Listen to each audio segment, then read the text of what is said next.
Hello, ladies and gentlemen. I am Dr. Claudia Albers, Planet X research and professional physicist. And today I'd like to bring to you another one of my articles. This one is entitled Planet X and the Interstellar Medium. Can we leave the solar system? Now, the interstellar medium is the space outside the solar system. The solar system is made up of the sun's heliosphere, a closed spherical bubble created by the sun's solar wind and magnetic field. It is the sun's equivalent to the Earth's magnetosphere, and it is thus expected to deflect the interstellar wind away from the sun. Hence, the heliosphere acts as a protective shield which keeps most cosmic rays, in other words, most ionized or charged particles, from entering into the solar system. The heliosphere was initially believed to be egg-shaped and to have a long tail behind it, as we can see from this image. But new data indicates that it is spherical and has no tail. So this is what the solar system actually seems to look like from this new data. And this comes from the Cassini and the Voyager spacecraft data. They've revealed that it's actually spherical. There's no tail in the heliosphere. Now, the Ulysses spacecraft, it was launched in 1990 into a solar polar orbit. And you can actually see the orbit here. It was launched from Earth. It went out around Jupiter, and then it went into a polar orbit around the sun. This is where it was in 1995 when it did its first north polar pass, so above the sun's north pole. Now, the spacecraft did not orbit close to the sun. As you can see, its perihelion position was 1.35 AU. So there, a little further than Earth's orbit, and the aphelion position was 5.4 AU, so a little further than Jupiter, because Jupiter's average orbital distance is 5.2 AU.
Particles.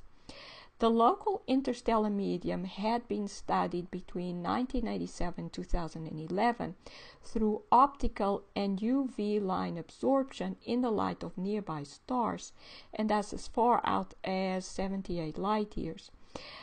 These studies showed that the interstellar medium was made up of roughly equal amounts of neutral and ionized gas, which indicated that it was warm, of low density, and partially ionized.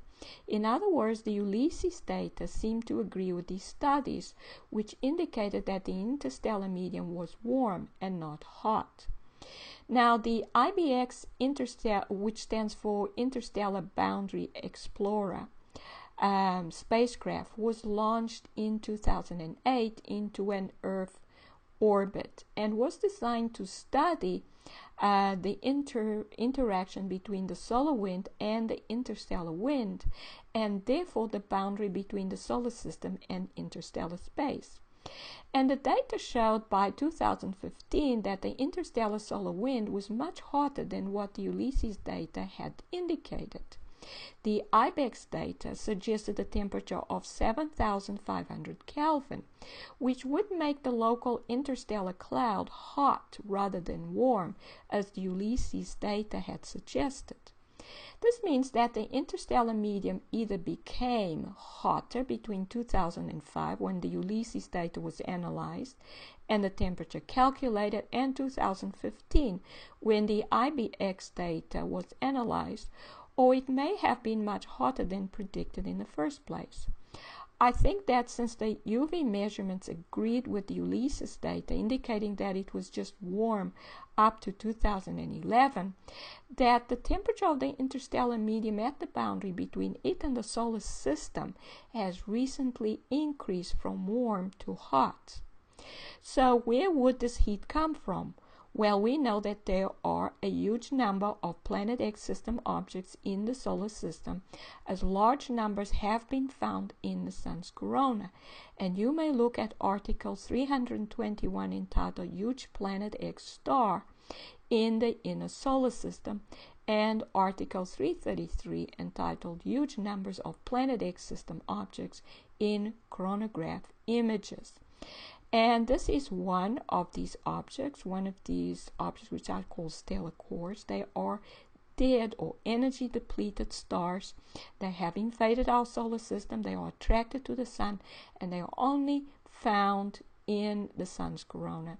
This one is obviously much larger than the sun. As you can see, the size of the sun is indicated by the white circle on the occulter. This is a LASCO C2 image from 2014, and this was sent to me by R. Weinsteiger. As you can see, the object has to be very close to the sun, because we can see the sun reacting to its presence, and part of this plasma that is issuing from the sun as a result of its reaction is actually on top of or in front of this object, indicating the object is extremely close to the sun. And it turned out to be actually 7 times larger than the sun. Now, these objects are basically dead stars and thus energy depleted. They therefore absorb energy from solar system objects, which results in heating and ionization in the contact region, in what I have named the Planet X effect, as I have detailed in Article 338 entitled The Planet X Effect, Heating and Ionization in Contact Regions. The Planet X effect rises as a result of particles emitting photon energy whenever they come into contact with matter, which is lower in energy. This means that heating would be expected to occur anywhere where the Planet X system of stellar cores makes contact with the solar system. And since the Planet X objects must come from outside the solar system, the boundary between the solar system and the interstellar space occupied by the Planet X system is the likely region where this heating and ionization would take place. In addition, the recent increase in the temperature at the outer edge of the solar system indicates that larger numbers of objects and their debris have approached the outer edge of the solar system in the last few years. And this is a SOHO LASCO C1 image. This one is from June 25th, 1986. It's a very old image, and it shows a large jet plasma ejection there. It also shows thousands of dark centers surrounded by disc-shaped rings. And this is what point light sources look like in chronograph images, which are defocused, and because of the diffraction effects arising from the eyepiece of the telescope. So the diffraction effects causes light sources to look like dark centers with light rings around them, and this is what we see here, lots and lots and lots of them. And these were small stellar cores, possibly the dead planets of the dead stars that are the larger stellar cores in the system that had by then reached the sun's corona. Now, data provided by several spacecraft reveals that the solar system is within a cloud of dust and gas called the local interstellar cloud. And since the solar system seems to be close to one edge of this cloud, it seems to have recently entered it. Obviously, the Planet X system would have to be inside this cloud as well. As this cloud seems to be quite uniform, it is therefore possible that the Planet X system occupies the whole cloud, and that therefore the cloud is the Planet X system. But that until recently we had only moved through the outer edges of it, where there were not as many objects of debris as in the part that we encountered after 2011, since that was the time when the last of the UV data indicating a warm interstellar environment was published. So it seems that between 2011 and 2015, we encountered a more densely populated part of the Planet X system, which must have caused many more larger objects and debris to enter the solar system and arrive at the sun's corona. And it also caused more stellar core matter to interact with the solar system at the boundary of the solar system, which then caused the boundary to heat up. This heat comes from the sun. It is transmitted through the solar system out to the edge. The heat does not come from the Planet X objects because they do not have energy to share. They are absorbers of energy. However, this also suggests that the Planet X objects will not just come straight through the solar system boundary, but will remain outside at the boundary for some time, absorbing as much energy as they can from the boundary, and only after some time will they penetrate and start making their way towards the sun. It is also possible that the comets are part of this system, since comets have to also come from outside the solar system. Now, the local interstellar cloud is 30 light years across and thus nearly 20,000 times larger than the solar system. This would then suggest that the stellar cores that are now found in the sun's corona are only a small percentage of the total number of objects in the Planet X system, and that these objects will continue to come in as time passes. In addition, this would mean that the solar system is surrounded on all sides by the Planet X system, which would make leaving the solar system an extremely hazardous affair. In addition, these objects' extreme low gravity as a result of their low energy status makes it impossible to navigate the system with electrogravitic or anti-gravity drives. The dust and debris surrounding the objects will also make journeying out beyond the edge of the solar system hazardous, even with conventional fuel drives, which would make the journey extremely long as well. In addition, there are no living systems inside the Planet X system. They are all dead. Any living systems would have had its energy depleted by the rest of the system a long time ago. And you may look at Article 244 entitled The Planet X System, Destroyer of Star Systems for more details. And here you see one of these objects, one of the stellar cores in the sun's corona. As you can see, the object is striped, and this is because it's an old star or a brown dwarf. And it's there's a tail of material behind it. That's because these objects absorb material from the sun's corona. They often acquire new atmosphere, which comes from the sun, and then they start emitting light from that newly acquired atmosphere. Now, the Voyager spacecraft were launched in 1977 and were designed to explore the outer reaches of the solar system and beyond.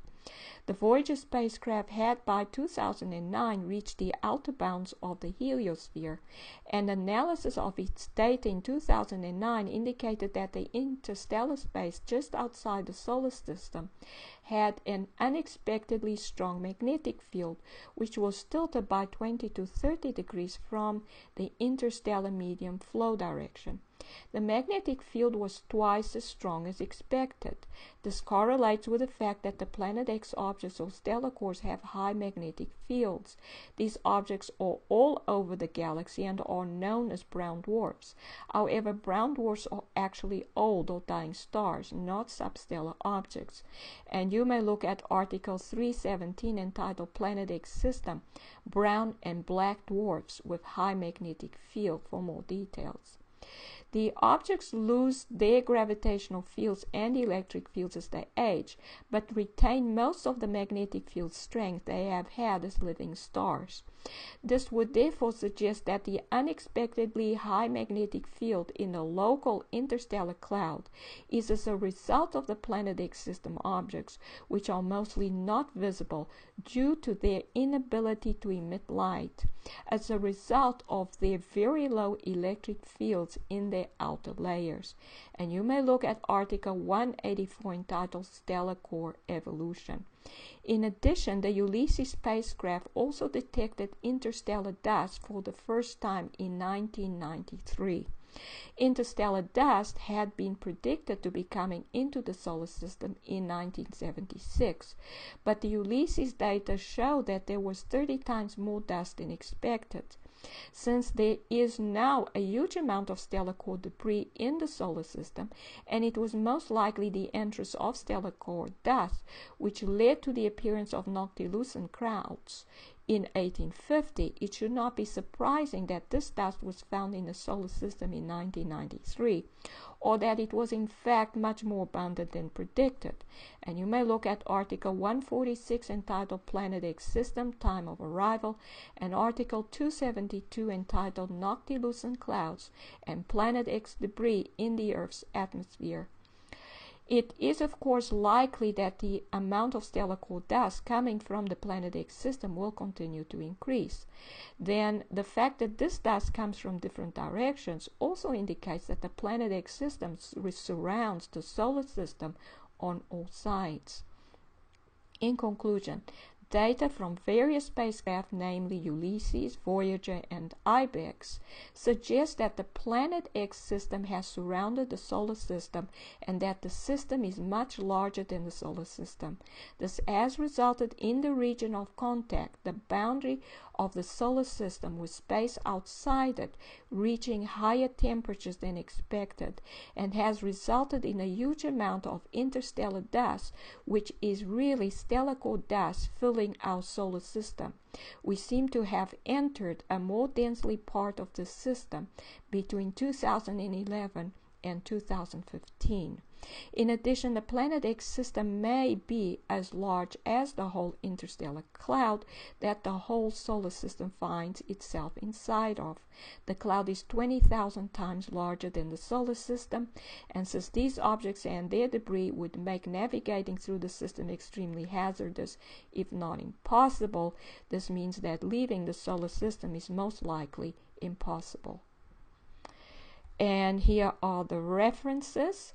This is Dr. Claudia Albers, Planet X physicist. Thank you for watching.